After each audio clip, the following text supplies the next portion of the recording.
आज यहां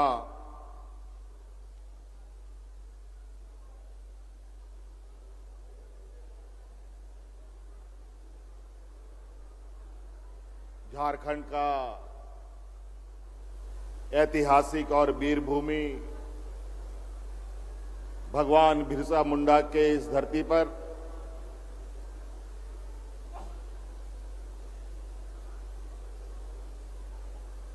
आज यहां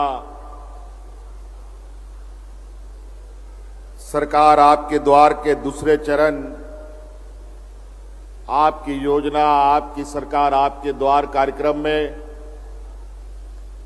हमारे साथ मंच पर उपस्थित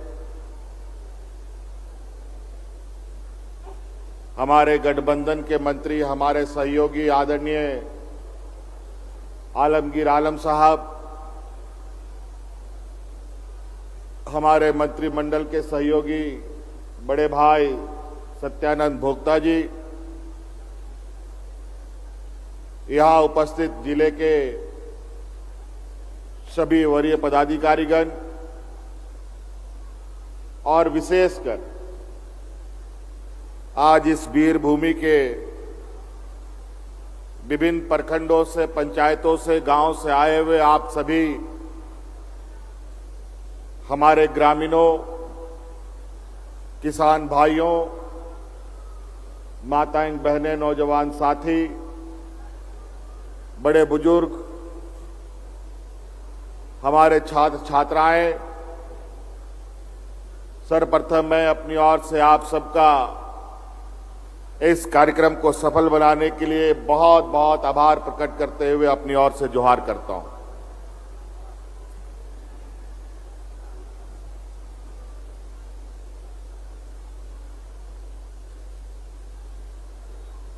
कई जिलों का दौरा करते हुए आज आपके खूंटी जिला में हम आए हैं।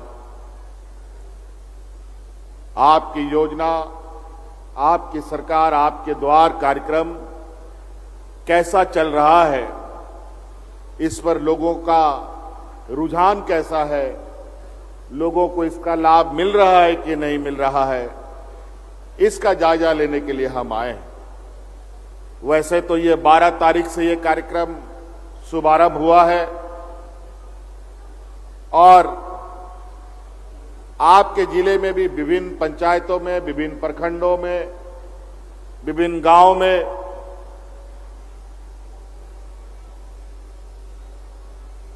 आपकी योजना, आपकी सरकार, आपके द्वार का शिविर लगाया जा रहा है और बड़े पैमाने पर उस शिविर में हमारे ग्रामीणों का समस्याओं का समाधान किया जा रहा है और जो समस्या का समाधान सरकार के स्तर तक का है, वो सभी समस्याएं और आवेदन उन सबको हम तक पहुंचना है। ये कार्यक्रम 1 महीने तक का हम लोगों ने एक मिशन बोर्ड पर इस कार्यक्रम को चलाने का निर्णय लिया है। झारखंड का स्थापना दिवस के दिन इस कार्यक्रम का समापन होना है। इससे पहले भी हमने आपकी सरकार आपके द्वार कार्यक्रम चलाया था, जिसके माध्यम से आपके गांव-गांव, पंचायत-पंचायत में शिविरें लगी थी और उस समय लगभग 6000 शिविर हम लोगों ने लगाए थे और उन 6000 शिविरों के माध्यम से लगभग 35 लाख से अधिक आवेदन हमें प्राप्त हुआ था और उन 35 लाख आवेदन का 99% समस्या का समाधान उस समय हम लोगों ने कर दिया था।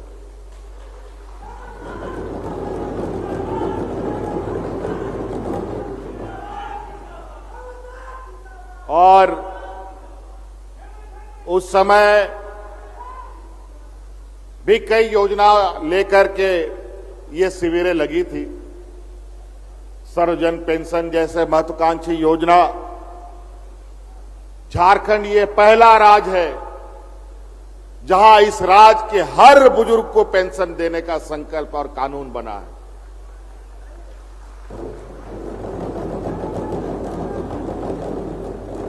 झारखंड इस देश का पहला राज्य है जहां हर विधवा महिला को पेंशन देने का कानून बना है।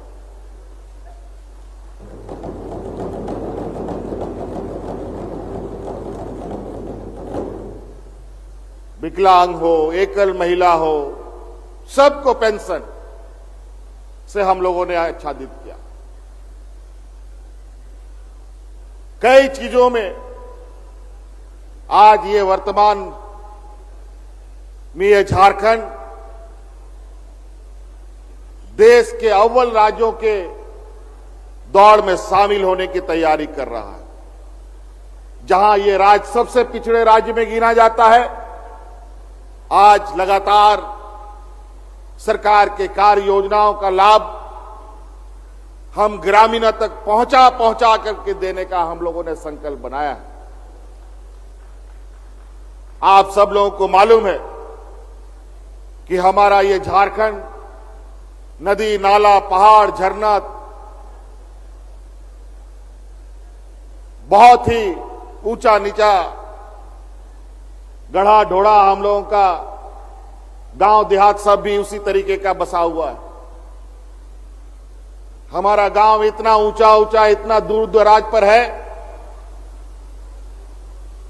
ना वहां सरकार की आवाजें जाती थी, ना सरकार की नजरें जाती थी, सरकार की योजनाओं को तो दूर की बात है। और विगत 20 सालों में जो हमारे विरोधियों ने इस राज्य को चलाने का काम किया, कभी नहीं सोचा कि सुदूर ग्रामीण क्षेत्र में रहने वाले गरीब को, किसान को, मजदूर को सरकारी लाभ हम कैसे दें। ये लोग कागज में ही आपके लिए नियम, आपके लिए योजना बनाते थे और कागज में ही सारी योजनाएं खत्म हो जाती थी। लेकिन वर्तमान आपकी सरकार ने यह संकल्प लिया कि अब योजना सिर्फ कागज में नहीं, बल्कि आपकी योजना गठरी बांध करके आपके दरवाजा में छोड़ करके हम लोग आएंगे। और आज उसी का नतीजा है कि जहां पदाधिकारी जाने से कतराते थे, उन जगहों पर कोई मोटरसाइकिल में, कोई ट्रैक्टर में, कोई पैदल, कोई गाड़ी से पदाधिकारी जा जा करके गरीबों की समस्याओं का समाधान कर रहे हैं। अनेकों ऐसी योजनाएं जिसको लेकर हम पूरे देश में अलग पहचान बनाने जा रहे हैं। आपने देखा यहां ग्रामीण के लोगों के चेहरे में मुस्कान के साथ साथ इस राज्य के कर्मचारियों के भी चेहरे में हम मुस्कान लाने का प्रयास कर रहे हैं। आज 20 साल तक हमारे पारा शिक्षकों का कोई समस्या का समाधान नहीं हुआ। बेचारा पारा शिक्षक 12 महीना में 11 महीना आंदोलन करता रहता था, और आज वही पारा शिक्षक 12 महीना में 11 महीना आज स्कूलों में बैठ करके बच्चों को शिक्षा दे रहा है।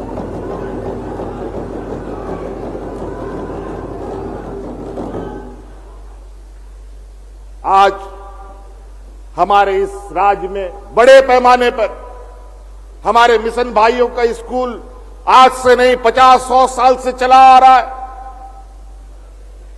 इनकी समस्या बढ़ता गया, बेचारा ये स्कूल बंद करने के कगार पे आ गए।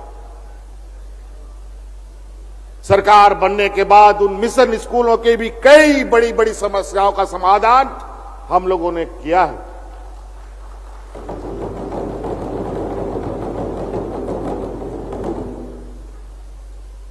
आज इस राज्य में शिक्षा को एक स्तर तक पहुंचाने में इस राज्य में हमारे मिशन भाइयों की भी बहुत बड़ी भूमिका है।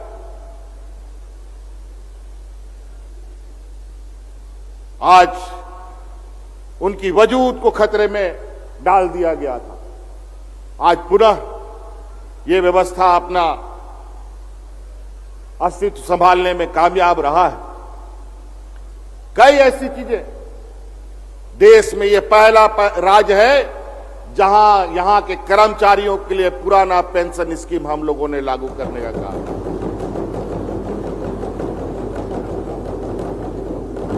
आज देख लीजिए, हमारे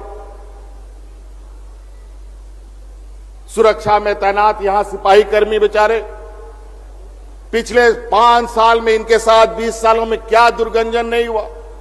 यहीं खूंटी जिला का वो कचहरी चौक में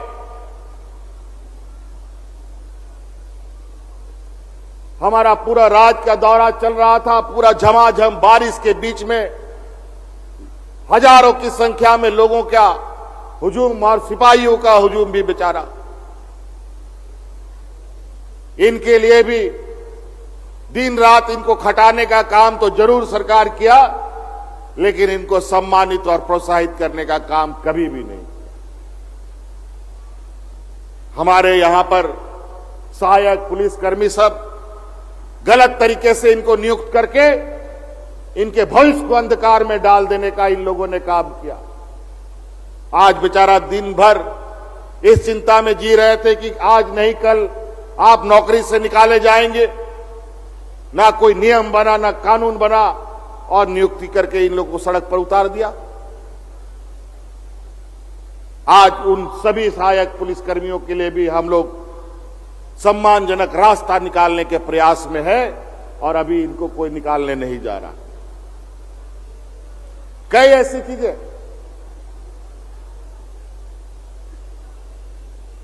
आज यहां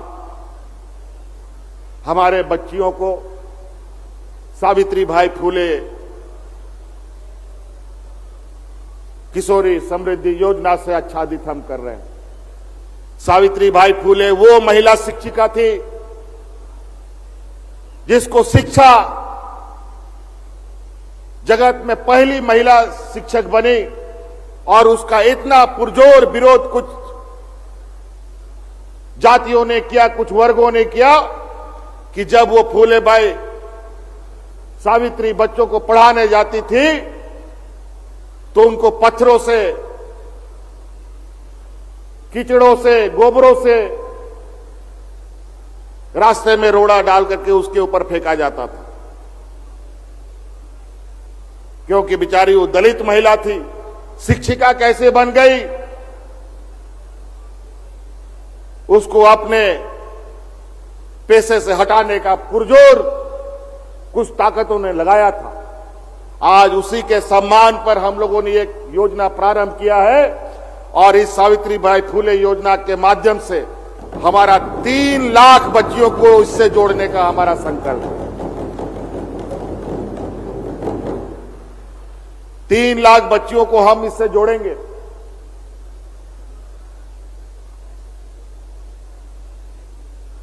और इसमें बढ़ाने की भी जरूरत पड़ेगी तो बढ़ेगी। यहां का आदिवासी, यहां का दलित, यहां का पिछड़ा, कभी आप लोग सपना सोच सकते थे कि हमारा बच्चा विदेश में जाके पढ़ेगा? कौन बता सकता है कि हम अपना बच्चा को आदिवासी, दलित, पिछड़ा विदेश में जाके पढ़ा सकता है? झारखंड का कोई ऐसी व्यवस्था, कोई ऐसा आदिवासी परिवार नहीं है जो अपने बच्चों को विदेश में जाके पढ़ा सके। आज सरकार ने निर्णय लिया है, यहां का आदिवासी, दलित, पिछड़ा का जो हायर एजुकेशन के लिए विदेश जाएगा पढ़ने के लिए, उसका पूरा का पूरा खर्चा राज्य सरकार उठाएगी।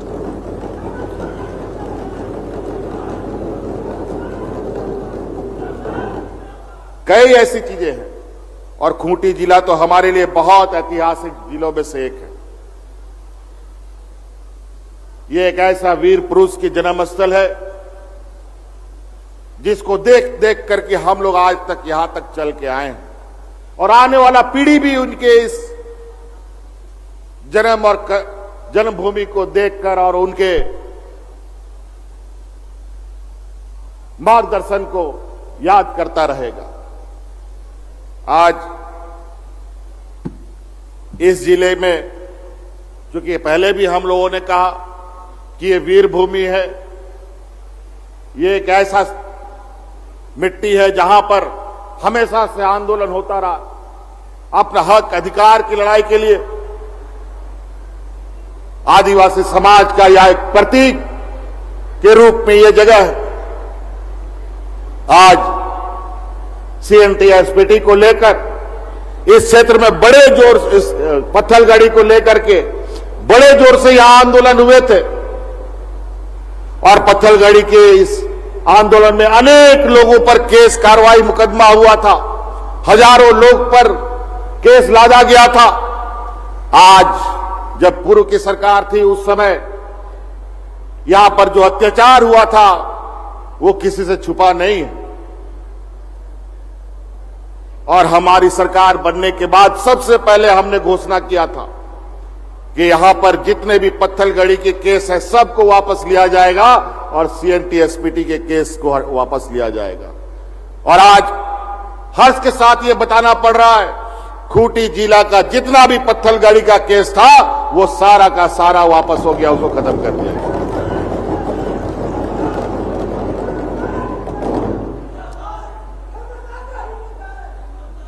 आज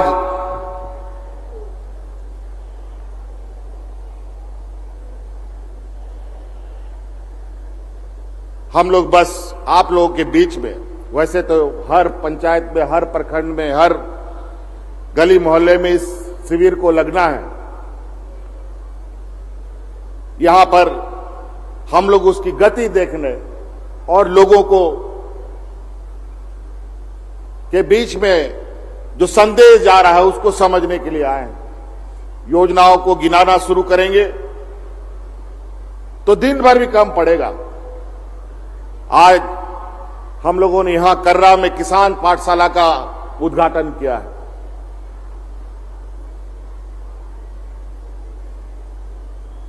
यहां का झारखंड का लोग 80% लोग खेती बाड़ी में जीवन यापन करते हैं और बड़ा दुर्भाग्य की बात है कि पहले जब सरकार थी तो उसमें ना बीज मिलता था समय पर, ना अनाज मिलता था, ना खाद मिलता था और भगवान भरोसे किसानों का जीवन चलता था। और जब आज हम लोगों ने समय से पहले बीज दे दिया, समय से पहले खाद दे दिया, बेचारा किसानों के लिए समय पर बारिश नहीं हुआ, आज किसान भूखमरी की स्थिति पर आ गए। कोरोना में पहले ही हम लोग परेशान रहे, अब सुखाड़ की स्थिति बनी पड़ी है जहां तहां। आज उसकी चुनौती भी हमारे सामने है। आज उसी को ध्यान में रखकर हम लोगों ने इस राज्य में 100 किसान पाठशाला खोलने का निर्णय लिया है। आज आपके कर्रा जिले में इसका उद्घाटन हुआ है।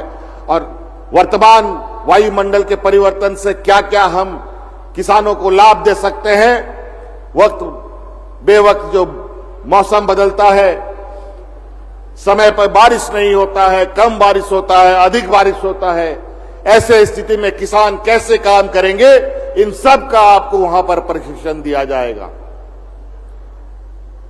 और पहली बार 30 साल में पहली बार कृषि पदाधिकारियों की नियुक्ति भी हम लोगों ने इस राज्य में किया है। कोई बताने वाला नहीं कि क्या खेती करना है, किस तरीके का हम लोगों को बीज लगाना है, किसी को कुछ नहीं पता। वर्तमान समय में कई तकनीक नए आए हैं, कई प्रयोग हुए हैं जहां आप खेती बाड़ी के माध्यम से अपने आय के स्रोतों को बढ़ा सकते हैं। ये कोई जरूरी नहीं है कि आप नौकरी कीजिएगा तभी आप कमा पाइएगा। आप ईमानदारी से खेती कीजिएगा तो नौकरी वाला जितना कमाता है उससे कहीं ज्यादा आप कमा सकते हैं। आज इसीलिए किसानों के लिए कई योजनाएं हम लोगों ने चलाए हैं, चाहे बिरसा हरित ग्राम योजना हो, चाहे मुख्यमंत्री पशुधन योजना हो, कई योजनाएं। यहां पर जिसके पास जमीन नहीं है, सरकारी जमीन में भी आपको खेती करने के लिए अधिकार प्राप्त होगा और जब तक आप खेती करेंगे उस खेत में उपज का मालिक आप होंगे।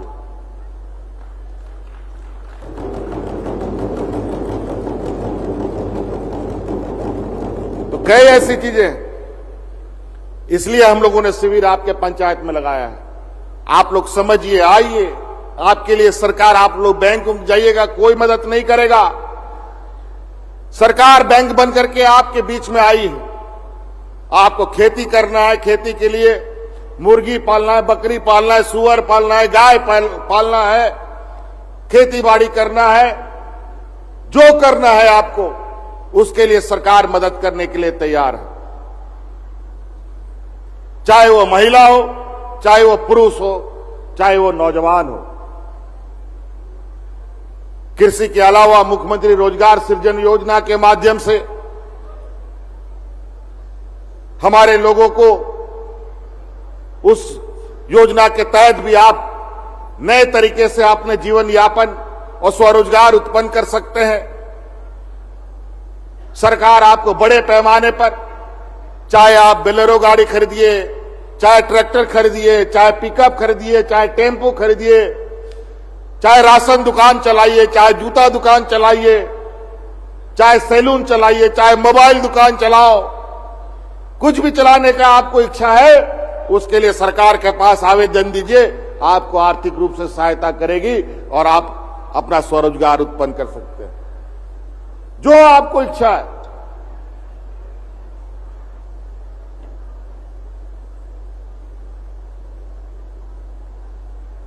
आज इसीलिए पूरे राज्य में जो उत्साह का माहौल है, आज जिस तरीके से यहां पूरा ग्रामीण क्षेत्र के लोग यहां इस पंडाल में आए, इसको देखकर हमारे विरोधियों का माथा खराब हुआ पड़ा और आज इस योजनाओं का पुरजोर विरोध कर रहे हैं। ये लोग बोलता है पैसा का बर्बादी है, ये लोग नहीं चाहते हम गरीबों को पेंशन दें, ये नहीं चाहते हैं हम अपना बेटियों का स्वावलंबी दे, उनको अपने पैरों पर खड़ा करें, ये नहीं चाहते हैं कि हम यहां के गरीबों को अनाज उपलब्ध कराएं। इन लोगों ने तो पिछले बार 12-13 लाख राशन कार्ड से लोगों का नाम कटवा दिया। जब हमारी सरकार बनी, अतिरिक्त 20 कार्ड, नया राशन कार्ड बना करके गरीबों के बीच में बांटने का काम हम लोगों ने किया।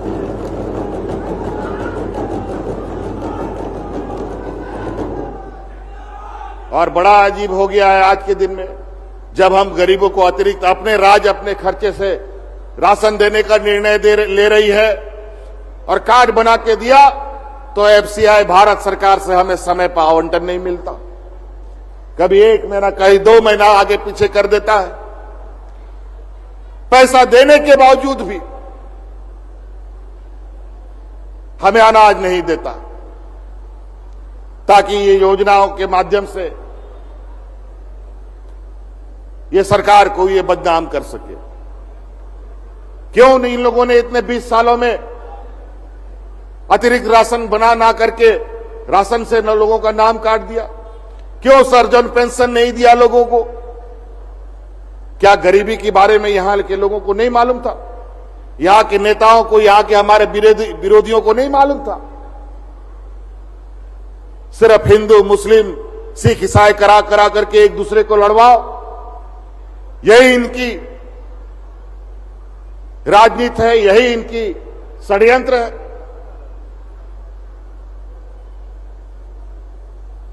बहुत विचित्र बात है।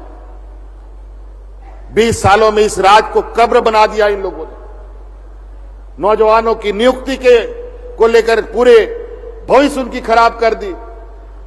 20 साल में पहली बार जेपीएससी का नियम बना और उसके माध्यम से जहां ये 1,500 दिन में रिजल्ट प्रकाशित करते थे, वहीं पर हम लोगों ने 250 दिनों में लोगों को नियुक्ति देने का काम किया।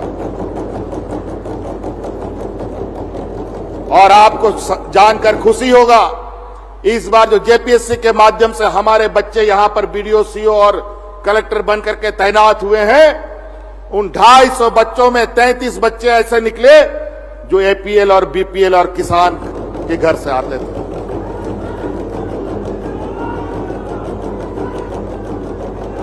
आज हमारा किसान का बेटा, हमारा मजदूर का बेटा, हमारा ये आंगनबाड़ी सेविका का, सहिया का बेटा बेटी लोग आज हमारे राज्य का बीडीओ, सीओ बन रहा है। कितनी गौरव की बात है।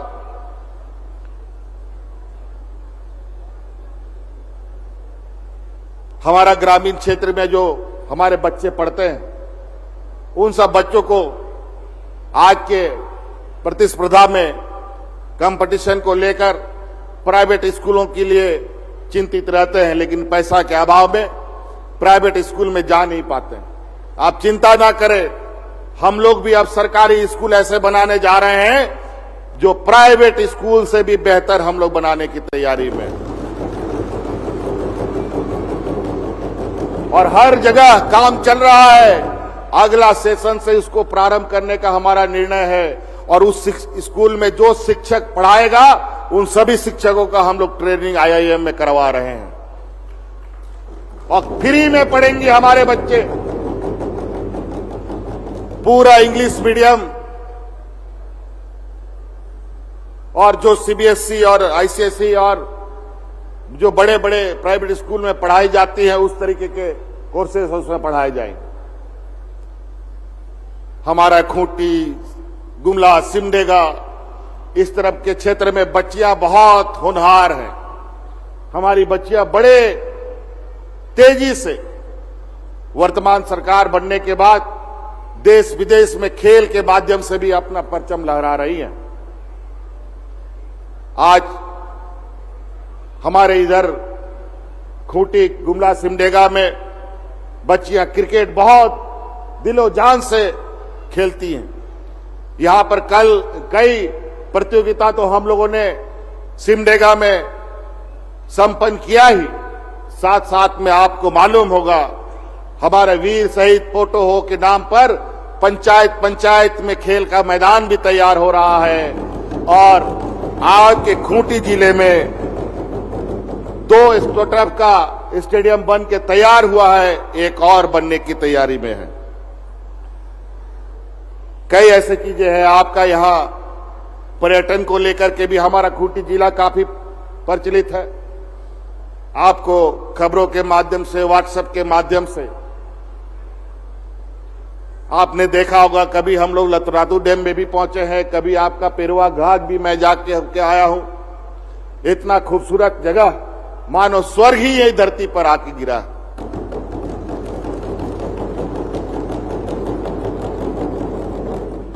और आप चिंता मत कीजिए, इन सभी पर्यटक स्थलों को एक विश्व स्तरीय पहचान बनाने का भी हम लोगों ने संकल्प लिया है, और इसका कोई भी ब्रांड एम्बेसडर नहीं होगा। इसका ब्रांड एम्बेसडर बनेगा तो मैं खुद इसकी अगुवाई करूंगा। यहां लोग लाखों रुपया खर्च करके कोई आसाम, कोई शिमला, कोई कुल्लू, कोई मनाली जाता है, और इस धरती में ही इतनी प्राकृतिक खूबसूरतियां हैं जिसको खोजते खोजते, जिसमें टहलते घूमते आपके जीवन कट जाएंगे। आपको दूसरी जगह जाने का जरूरत ही नहीं पड़ेगा। तो इसलिए, क्योंकि आज हमारा और भी कार्यक्रम है सरकार में, आज हमारा कैबिनेट का भी दिन है, आज थोड़ी व्यस्तता अधिक है, समय बहुत कम होने की वजह से बहुत बातों को नहीं रख पा रहा हूं, लेकिन फिर भी सरकार आपकी योजना, आपकी सरकार आपके द्वार योजना के माध्यम से जो शिविरें लग रही हैं, उन शिविरों में आप लोग जाएं, और जो हमारे गरीब ग्रामीण हैं, जिनको नहीं पता है शिविरों में कैसे कागजी कार्रवाई करनी होती है, हम अपने गठबंधन साथियों के, हमारे सदस्यगणों से, हमारे सदस्यों से कहेंगे कि आप ग्रामीणों को इसमें सहयोग करें, और गांव शिविर में पहुंचाकर उनको लाभ दिलाने का काम करें। इसलिए अभी तो हम लोग किसान पाठशाला का उद्घाटन करके आए हैं। ये आदरणीय दिसोम गुरु शिबू सोरेन जी का सपना था कि हम एक ऐसे स्कूल का निर्माण करें जहां पर किसानों को पढ़ने के लिए, उनको बेहतर कृषि उत्पादन के लिए ज्ञान दिया जाए। लेकिन वो तो इस राज को दिलाने में अपनी एक उम्र काट दी। अब एक उम्र के पड़ाव में होने की वजह से, और विगत 20 साल विरोधियों का इस राज्य में होने की वजह से हमारे लिए किसानों का भविष्य क्या होगा, इसके लिए कभी कोई चिंता नहीं की गई। आज इसीलिए उस किसान पाठशाला को पुनर्जीवित किया जा रहा है, जहां किसान अपने पैरों पर खड़े हो पाएंगे। किसान के बगैर जीवन जिंदगी नहीं चल सकता है। किसान है तभी जीवन है। आज आप पंजाब हरियाणा में जाकर के देखें कि किसानों की आय कितनी बड़ी हुई है, तो झारखंड के किसानों का क्यों नहीं हो सकता।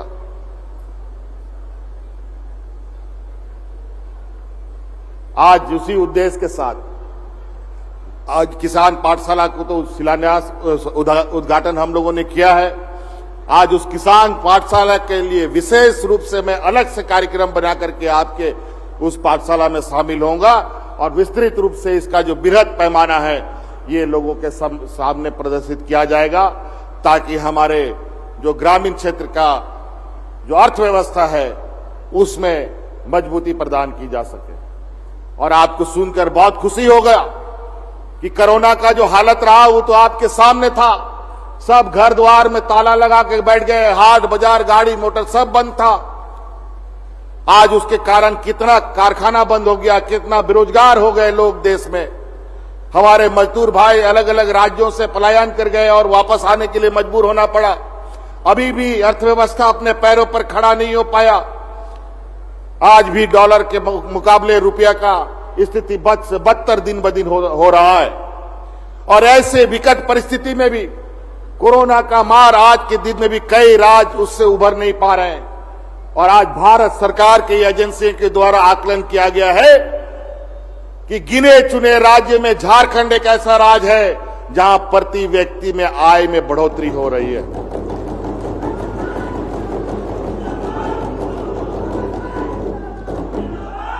जहां हमारे विरोधियों का सरकार है वहां भी नहीं, अपने अर्थव्यवस्था अपने पैर पे खड़ा नहीं हो पा रहा है। लेकिन यहां गरीबों को, मजदूरों को, किसानों को कैसे उनके जेब में उनका अधिकार जाए, इसका लगातार प्रयास जारी है। इसलिए बहुत ज्यादा नहीं कहते हुए मैं इन्हीं बातों के साथ अपनी बातों को समाप्त करना चाहूंगा। एक बार और आखिरी में मैं बात कहना चाहूंगा, विशेषकर हम अपनी महिलाओं से कहेंगे, आप लोगों से करबद्ध प्रार्थना है कि आप सब लोग ये हाट बाजार में हड़िया बेचना बंद कीजिए।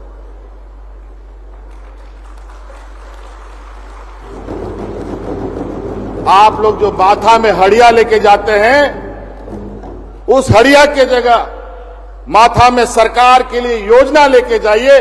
देखिए आपको कितना मान सम्मान और आय में वृद्धि होता है। आज इस हड़िया दारू के पीछे कई असामाजिक तत्व लग गए हैं, जिसके माध्यम से हमारे समाज को खराब करने में लगे हैं। आप उस बर्तन में सरकार की योजना ले जाइए। फूलो जानो आशीर्वाद योजना हम उन लोगों ने के लिए चला रखे हैं। आपको भी जिस तरीके का काम है वो काम करने के लिए आपके लिए सरकार ने दरवाजे खोल रखे हैं। तभी इस राज्य का बेहतर और जल्द से जल्द विकास की हम सपना दे सकते हैं। नहीं तो इसी के आड़ में कुछ ऐसे असामाजिक तत्व जो हमारी जानकारी में आया है, जो हमारी समाज को खोखला करने पे लगा है, अगर इससे बचना है तो हड़िया दारू को अब हमको हटिया में नहीं ले जाना है। इसको आप लोग विशेष रूप से गांठ बांध करके रखिए। हमारे आने वाली पीढ़ी को अगर सुरक्षित करना है तो हटिया से हड़िया दारू को भगाना है। ये पूजा त्योहार समारोह का समय का चीज है, ये हाट बाजार में बेचने का चीज नहीं था। लेकिन इसको धीरे धीरे लोगों ने दूसरा रूप दे दिया। और हम गरीब मजदूर किसान मजबूरी में ये करते चले गए, गांव के लोग। लेकिन आज मजबूरी नहीं है। 20 साल जिन लोगों ने सरकार चलाया, उन लोगों ने ये मजबूर किया इस राज्य के लोगों को ये काम करने के लिए। लेकिन इसको उठा के बाहर फेंकिए। आपके लिए और कई योजनाएं हम आपके लिए रखे हैं, आप उसको लेकर के चलिए।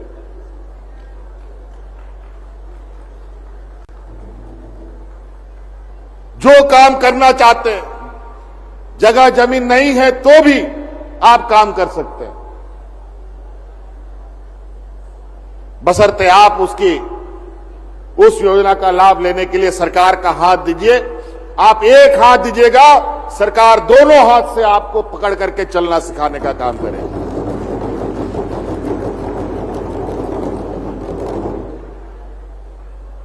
तो इसलिए ये मेरा आग्रह होगा, प्रार्थना होगा कि आदिवासी समाज इस देश का एक ऐसा समाज है जिसको लेकर बड़े पैमाने पर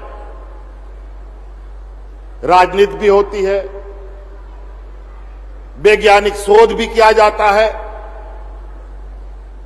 कई तरीके के योजनाओं को भी बनाया जाता है, मंत्रालय बनाया जाता है।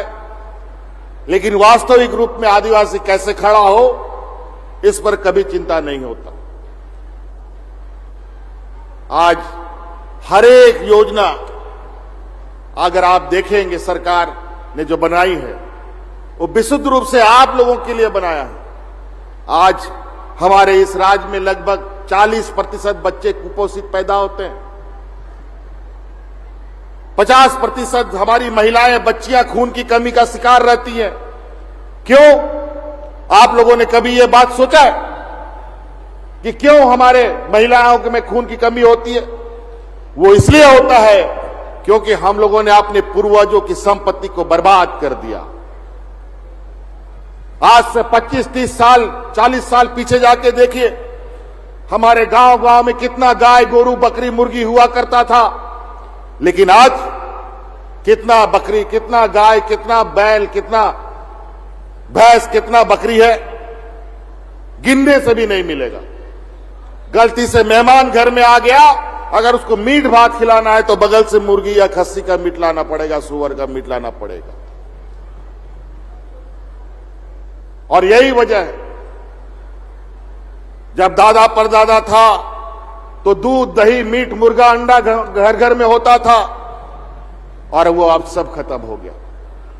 आज पुनः हम लोगों ने मुख्यमंत्री पशुधन योजना आप लोगों के लिए लाया है कि हम अपने पूर्वजों का फिर वो व्यवस्था खड़ा करें और घर घर में दूध, दही, अंडा, मुर्गा का व्यवस्था करें, ताकि हमारा आने वाला पीढ़ी मजबूती से पैदा हो।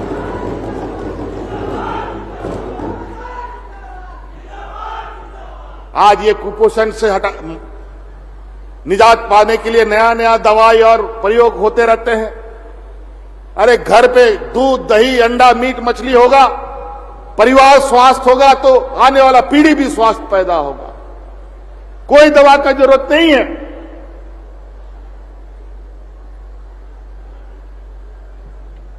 हम लोग का विरासत क्या है, हम लोग का संपत्ति क्या है?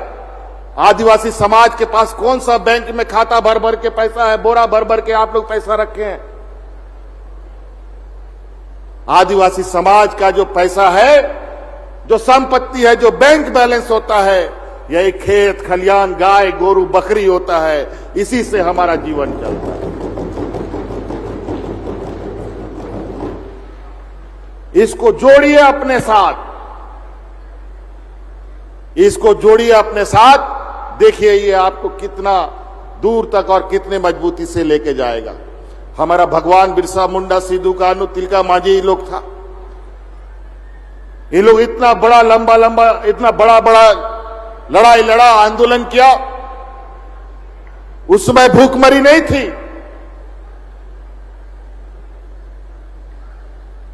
उन लोगों ने अपने इन्हीं संपत्तियों के बदौलत इतनी बड़ी बड़ी लड़ाइयां जीती है।